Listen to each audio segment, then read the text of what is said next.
as a planet, we are drowning in plastic. That's debris of all kinds, and you can see that most of it is plastic. Plastic pollution will more than double over the next 15 years. Plastic waste.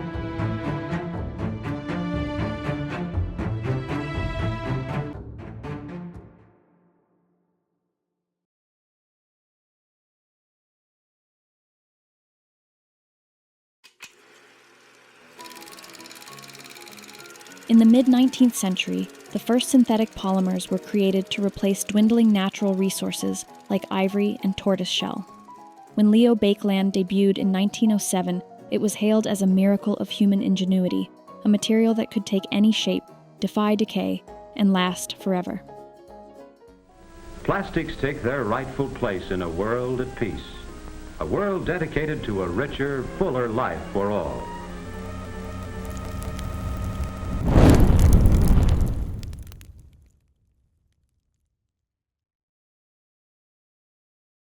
By the mid-1950s, the narrative shifted. Industrialists realized that the real money wasn't in making things that lasted forever, but in making things that were designed to be thrown away. Convenience became the ultimate modern religion.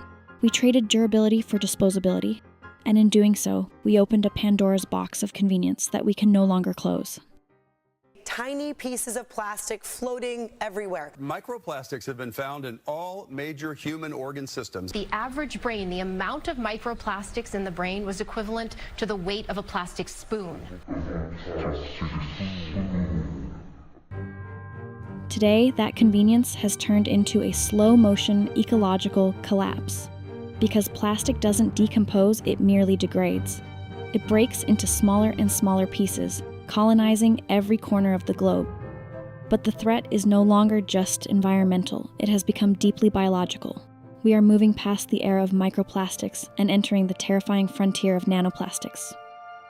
These microscopic shards are so small that they easily breach biological barriers, migrating into the blood, tissue, and vital organs of nearly every species on Earth. It is a silent, unknown killer, accumulating inside living cells and leaving us to face a future of potential cancers and systemic illnesses that science is only just beginning to comprehend.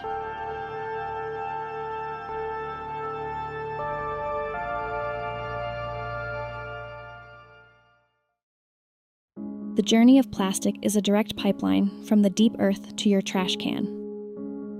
It begins with fossil fuel extraction, where fracked gas and crude oil are pumped out of the ground. These raw hydrocarbons are sent to massive petrochemical plants called crackers, where intense heat splits the molecules apart to create plastic resins. From there, industrial factories melt these pellets down into everything from bottles, bags, and food containers to synthetic polyester threads. It is shipped and purchased, but for the vast majority of these single-use items, it is utilized for an average of just 12 minutes and then discarded. The industrial machine runs 24/7 to feed a consumer cycle that is entirely linear: take, make, waste. The average modern household consumes over 200 pounds of plastic every single year, tracking a relentless, inescapable rhythm. It arrives constantly as groceries, online delivery packaging, milk jugs, and shampoo bottles, quietly becoming the physical landscape of our lives. Our daily habits are completely embedded around this material. From the toothbrushes we grab every morning, to the synthetic sponges we use to wash our dishes, down to the very clothes on our backs. And none of it actually stays put. It fragments. Every time we scrub a plate, every time we run a load of laundry, we are shedding hundreds of thousands of microscopic plastic shards and synthetic fibers. It is an invisible, continuous leak happening in every room of the house, slipping silently through our appliances and disappearing down the drain, a direct daily pipeline of pollution escaping right under our noses.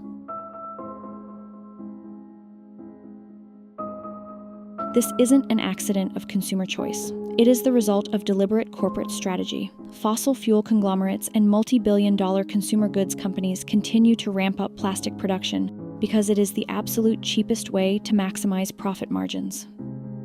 Corporations have masterfully shifted the moral burden onto the individual, chanting the mantra of reduce, reuse, recycle, while knowing full well that less than 10% of all plastic ever made has actually been recycled.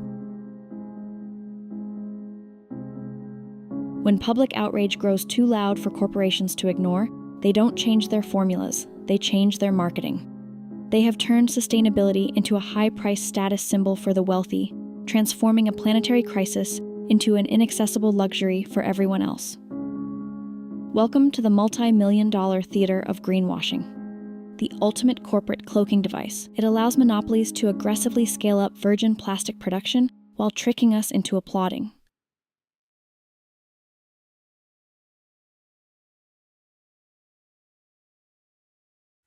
Today's children will likely see thousands of animals disappear in their lifetime. A baby turtle that died after eating more than 100 pieces of plastic. Researchers are finding microplastics in the bodies of all manner of wildlife. By the year 2050, the oceans will hold more plastic than fish. What we do to the earth, we do to ourselves. Plastic is now in our soil, our food, and our water. It is poisoning the land and shattering the communities who have lived in balance with it for generations. If we keep going down this route, the future is brutal. We are heading toward a world where a child is born with plastic already in their blood, where the very water we need to survive becomes the thing that kills us.